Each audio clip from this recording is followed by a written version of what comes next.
And I remember watching, now I'm talking about like, not in the metaphysical, but in the spiritual world. I remember watching his heart turn, just like that.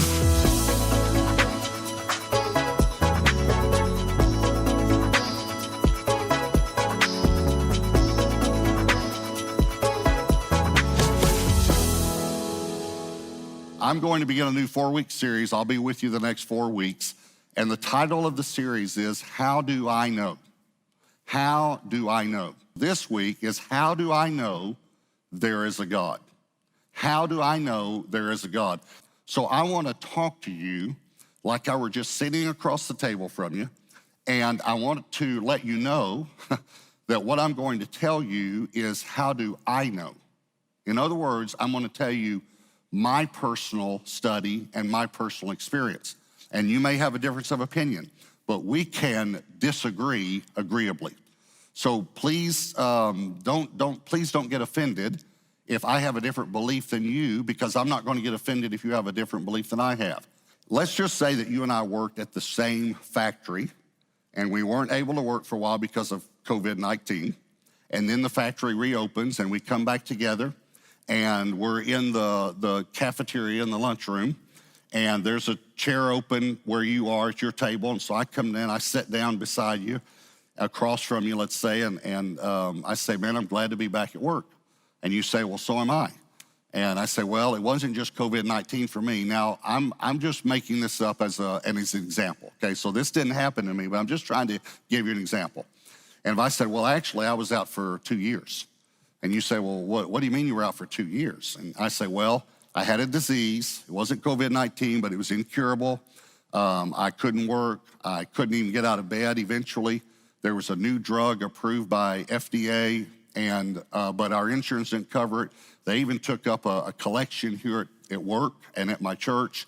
And so I was able to do the new drug, and it cured me, and I'm completely cured. Okay, so now that didn't happen. I'm just giving you that as an example. But if you and I were sitting in a cafeteria talking, and I told you that story, listen to me, you wouldn't think that I was trying to cram something down your throat. You wouldn't be mad at me for telling you stories. As a matter of fact, you'd rejoice with me that something happened to me, and I found a cure, and I was simply telling you about it. That's the way I feel when I answer the question, how do I know there is a God? So I'm not at all trying to cram something down your throat. I'm just telling you how I know that there's a God, okay? So I've arranged the talk in 3 points to maybe help us to remember them, okay? So here's number 1. There is a correct worldview. There is a correct worldview. Now, if you don't know what a worldview is, it's how you see the world, how you see life, and your worldview should help you with some questions that help you through this life. It brings comfort to you as a person, to your thinking process, and to your soul. And let me just explain. There's actually only one correct worldview when you define a worldview correctly, and that is Christianity. Now, again, I'm just sharing with you some things for you to think about. Maybe you never thought about it. But a worldview, a correct worldview, must address 4 issues. And let me tell you what the 4 issues are, okay? Origin, meaning, morality, and destiny. If you're going to have a worldview that helps the way you think and helps your soul to be at ease, it needs to address origin, meaning, morality, and destiny. Now, let me give you some questions so you remember these, all right? Origin would be, how did I get here? How did I get here? Every human wants to know that. Meaning would be, why am I here? Why am I on this earth? Why am I here? Morality would be, how do I define good and evil? How do I define good and evil? That's morality. And destiny is what happens to me after death.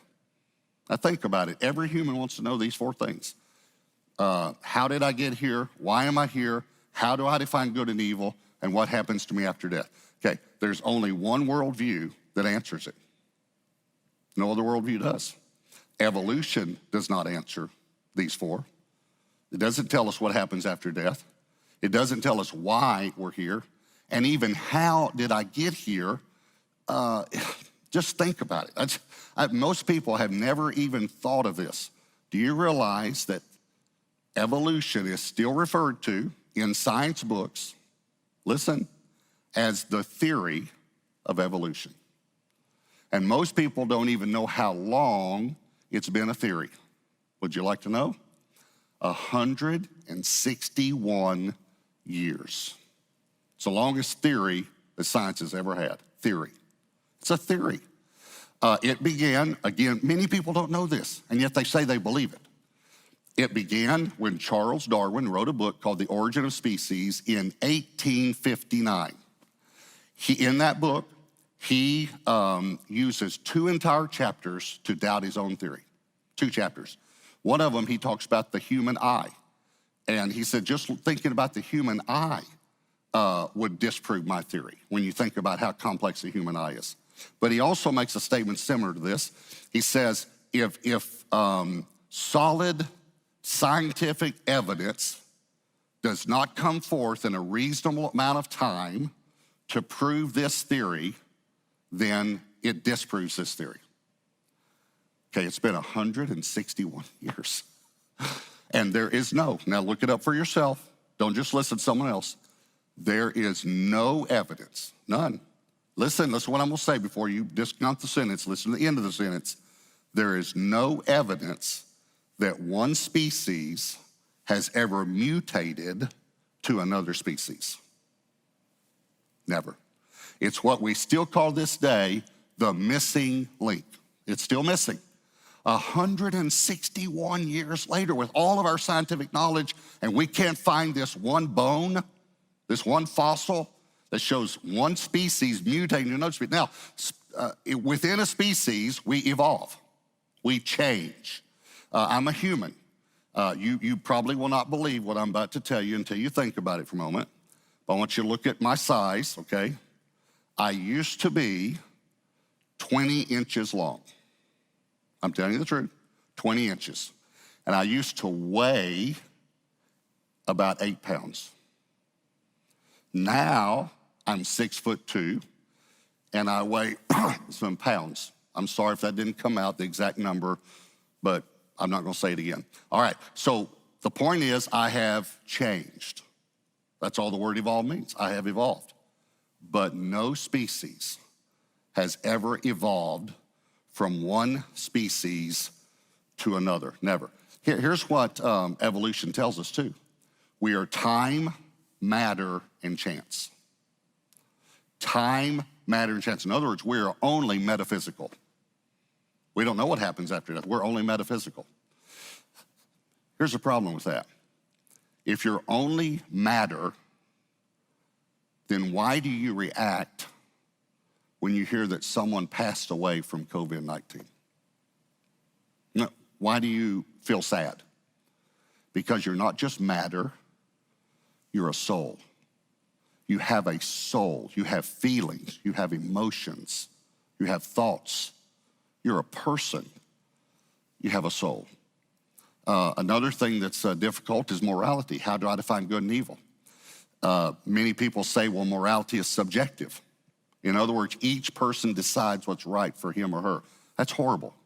That is horrible. And many Christians will they've been sucked in by this. They say, well, each person should decide what's right for him or her. No, I can disprove that in an instant with one question. Do you lock your doors at night? You know why? Because you're afraid of subjective morality. In other words, someone might not believe it's wrong to enter your home and shoot you. And it is wrong. Murder is always wrong. Always, always. So you have to understand there is a correct worldview, okay? So that's point one. So here's point two. Now, before I give it to you, let me say this. Atheism, by definition, I'll explain it to you in a moment, makes the statement, there is no God. Those 4 words, there is no God. Okay, so just hang on, just stay with me, okay? Here's my point 2, okay? There is no atheist. It is scientifically impossible to be an atheist. And I can prove it to you. And even if you might have a different opinion, you probably will still have no answer for this. I promise you. Because I'm gonna use science, okay? The word science means knowledge. That's what it means. The definition of science, I actually wrote it down from Webster's dictionary, is knowledge about or study of the natural world based on facts learned through experiments and observation. So, in other words, the only way, if it's science, you have done a study and you have based your knowledge on facts and experiments, okay? So, let's talk about this no God. That is what the word atheist means. Now, let me just say, they've changed the definition now. They've changed it because they realize that it's impossible to be an atheist. Again, look at the original word, atheism or athe. Theo comes from the Greek word God. A is an antonym, which means opposite or not or no. The word literally means no God. No God, that's what it means. So you can't go changing the definition now, or you could create a new word. If you want to come up with a new word to say, I don't believe there is a God, then come up with a new word. But if you want to use the word atheist, scientifically, there's no atheist, because you can't definitively say there is no God, and I'll prove it to you. In order for you to say that something exists, you have to have done a study, you have to have the facts to back it up, but in order to say something doesn't exist, you'd have to have all knowledge. You have to know everything to say that this doesn't exist. You have to know everything. Let me give you an example. If you said to me, there is no city called Paris, Texas, I would say to you, show me your study. Show me how you came to that knowledge, what facts you based that on, what experiments you'd had. But otherwise, it's not scientific, it's just your opinion. If you say there is no Paris, Texas, then I'd say, have you been to every city in Texas? And if you haven't been to every city in Texas or studied every city, then you can't definitively say there is no city named Paris, Texas. I can say there is, by the way, because I've been there. And by the way, it's nothing like Paris, France. But it's a nice city. If you're watching from Paris, Texas, hey, it's a nice city. I grew up in East Texas, so I know there's a Paris, Texas, because we beat them in football. Just wanted you to know we beat them in football. But there is a Paris, Texas. But you can't say there's not a Paris, Texas, unless you've done a study and you have facts and you've been to or you've studied every city in Texas. You see what I'm saying? So in the very same way, you can't say there is no God if you don't have all knowledge. Now, let me explain that, okay? How much of all knowledge does the smartest person in the world have? All knowledge. All knowledge. All history of every culture that exists now and has ever existed. How much do you know? Just if you're the smartest person. How much do you know of all history of every culture? How much of all mathematics do you know? All algebra, all geometry, all calculus, all mathematics, how much do you know? How much science do you know?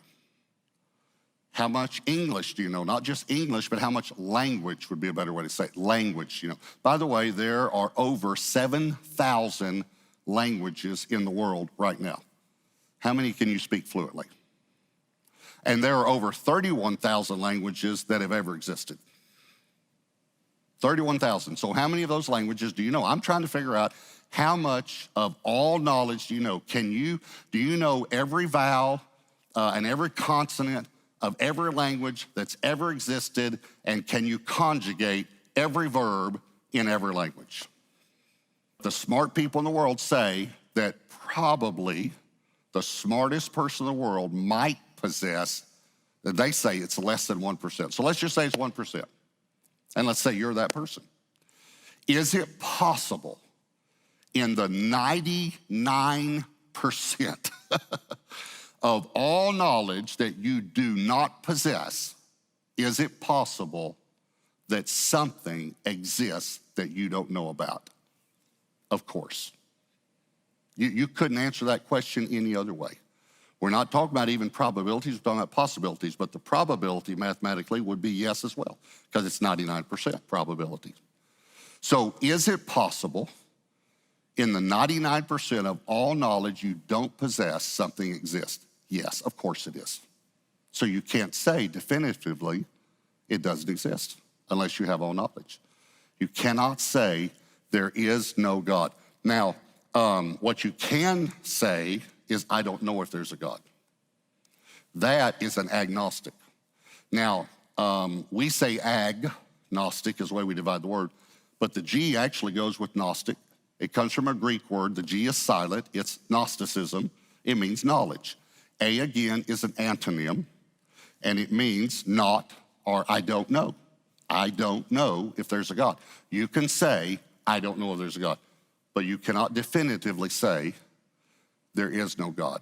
And if you do say it, I would think that you don't, because you don't have all knowledge, it's 99% that you don't have, even if you're the smartest person, I would say it's foolish to make a statement like that. And the Bible says the same thing. Psalm 14:1, the fool has said in his heart, there is no God. The exact statement of atheism. There is no God. And again, I'm saying if you look at the definition today, they're changing it to a person who doesn't believe in God. But the reason they've changed it is because they've realized scientifically you can't say there is no God. A few years ago, Debbie and I were on vacation, and we were seated beside this couple on the beach. And there was they were right beside us, and we got to talking to them. They were a young couple. They were expecting their first child. She was about 8 months pregnant. And they were from Indian descent. Their grandparents or great-grandparents came here from India. And just a beautiful, pleasant couple. And we were talking to them, what do you do and where do you live? And of course, I told them I was a pastor, and so we got to talking. And then when they came around to order, she asked, can you do this without meat? I'm a vegetarian. And so after they left or taking our order, I said to her, do you mind if I ask you a question about being a vegetarian? She said, no, I don't mind at all. I said, well, I don't want to offend you. She said, no, go ahead. I said, are you a vegetarian for dietary purposes or religious purposes? And she said, religious. And I said, are you a Hindu? She said, yes, I'm a Hindu. Now, you got to remember, her husband sat right beside her. She's 8 months pregnant, and I'm a pastor. This is what she did. She said, I'm a Hindu, but he's an atheist. Just like he's an atheist. And I don't know, maybe being pregnant, she won't start a fight. Guys, 40 years of marriage here talking, I just want you to know, pregnant always wins. Just want you to know. If an argument starts, pregnant always wins. And normally about that last month, they get mad at you. Just wanted you to know, guys, they will get mad at you because you did this to her. So I'm just letting you know, because I can't figure out any other reason why this woman just say, he's an atheist like that, to a pastor. So she says, he's an atheist. And the guy actually said, he said, I wouldn't say I'm an atheist. I'd say I'm an agnostic. And I thought, well, this is a great chance to find out if the way I share something is offensive, because I don't want to offend people. So I told him what I've just told you about atheism, agnosticism. And I said, does that offend you? That I don't believe that you can be an atheist scientifically, but I do believe you can be an agnostic. And he said, no, it doesn't offend me at all, because that's actually, I wouldn't say it the exact way you said it, but I will now, he said, because that's a great way to say it. But he said, that's actually why I changed, because I realized that I didn't have enough knowledge to say that God didn't exist. So I've now come to the conclusion that I don't know if God exists. And we had a great conversation. So that's point number 2. Here's point number 3. There is a God. There is a God. Now you have to remember that I'm telling you how I know there's a God, okay? So this is how I know. Now, you might take what I just said. You might take the argument that I just used, and hopefully it wasn't argumentative, but you might take the argument that I just used and say, well, okay, Pastor, I'm gonna turn it around on you. You told me that I couldn't say there is no God because I don't have all knowledge. So I'd like to say to you, how can you say there is a God and you don't have all knowledge either? And you're right, I don't even have less than 1%. I'm like at 0.000000 one. Okay, I understand that. Okay, but it's a great question. It is a great question. Again, let me repeat the question. You might say, Pastor, you told me that I couldn't say there is no God because I don't have all knowledge. How can you say there is a God? Okay, so let me take my illustration of a place, which is Paris, Texas, and use another noun, a person. Okay, so a person. Let me just use a person, okay? What if I said this? There is a person named Thomas Miller, okay? Now, Pastor Thomas is seated right here on the front row. Say hi to everybody there. There's Pastor Thomas. You can see Pastor Thomas and Debbie came to hear me today, so it's very sweet of them in a 4,000-seat sanctuary. It's kind of like when I started preaching at the Highway 80 Rescue Mission. Anyway, all right, but here's the point. What if you said to me, there is no person named Thomas Miller? What if you told me that? I would say to you, well, have you met every person in the world? Doesn't that make sense? How can you tell me there is no Thomas Miller unless you've met every person in the world? You can't. But I can tell you that there is a Thomas Miller because I've met him, I talk with him, and he's my friend. Now listen to me carefully. And I can tell you that there is a God because I've met him, I talk with him, and he's my friend. See, I don't have to have met everyone in the world to tell you Thomas Miller exists. I just have to have met Thomas Miller. It would be foolish for you to say Thomas Miller doesn't exist as a person unless you've met every person in the world. But it's not foolish for me to tell you Thomas Miller does exist because I have met him and I've talked with him and he's my friend. In the same way, this is what the studies show us today. Over 1 billion people in the world today, over 1 billion, say that they have met God, that they've talked with him and he's their friend. God exists. Now, years ago, I met this guy who told me he was an atheist, and I said to him, can we talk about that and still be friends? And can I give you a different point of view? And he said, yes. He said, but I'd like to keep the conversation on an intelligent level, a scientific level. That was meat in front of my eyes. I said, oh, that's great. That's what I want to do too. And I shared with him what I've shared with you. And we got down to the end, and I said to him, so you can't tell me there is no God, but I can tell you there is a God. And he said, I think you're right. So I guess I'm an agnostic, not an atheist. And I said, okay, so let me just ask you a question. If God does exist, would you like to meet him? And I remember watching, now I'm talking about like, not in the metaphysical, but in the spiritual world. I remember watching his heart turn just like that. I've seen it a lot because I've led a lot of people to Jesus. And there's a point in the conversation where you can see their heart go, and I saw it. And I'm sitting there talking to him, and I said, if God exists, would you like to meet him? And he was silent for about a minute. His eyes filled up with tears. His lips started quivering. His heart went like that. And here's what he said to me. I'll never forget it. He said, I'd like to meet him right now. I'd like to meet him right now. And I shared with him the gospel, how God didn't want robots, so he gave us a free will that each of us could choose, and how he sent his son to die for us on the cross. And I led him to Christ. When I'd go back and visit and see him 2 or 3 years later, he had won countless people to Christ. And he'd always tell them, I used to be an atheist until I found out you can't be an atheist scientifically.